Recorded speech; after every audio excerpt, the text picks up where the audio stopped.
সৈনিক হয়েছেন, তার ধর্ম হচ্ছে ওই রকম ভাবে যখন যেমন আদেশ আসবে সেইভাবে আদেশ পালন করা, ওইটাই সৈনিকের ধর্ম। ও অন্য কোনো কিছু বিচার করবে না, সেইটাই পালন করতে হবে। ব্রাহ্মণ যে এই সমস্ত করবে, রিসার্চ করবে, মানুষের আরো কি করে ভালো করা যায় সেগুলো চিন্তা করবে। এবং ব্রাহ্মণের মধ্যে আর এক দল আছে যারা তাদেরকে আধ্যাত্মিক জীবনে নিয়ে যাবে এবং নিয়ে গিয়ে তাদেরকে সত্যি সত্যি যে শান্তি তার কথা বলবে, যেটা আমরা শুনবো এক্ষুনি আমাদের সুখদেব বলছেন। এরাও ব্রাহ্মণ। আর একদল ব্রাহ্মণ আছেন যারা কেমন করে এই জিনিসটাকে সুন্দর করে গড়ে তোলা যায়।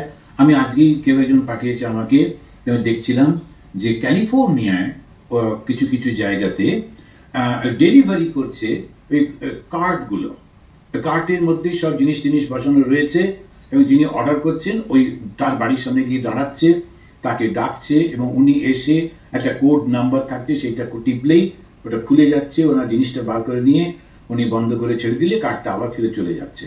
কি অদ্ভুত ব্যাপার, রাস্তা দিয়ে কার্ডটা চলেছে। এবং ঠিক এখন ক্যালিফোর্নিয়াতে এটা শুরু হয়েছে বলে শুনেছি এবং সেটা দেখালো। ড্রাইভারহীন ট্যাক্সি চলছে, তার মধ্যে লোকেরা বসছে উঠছে সবকিছু।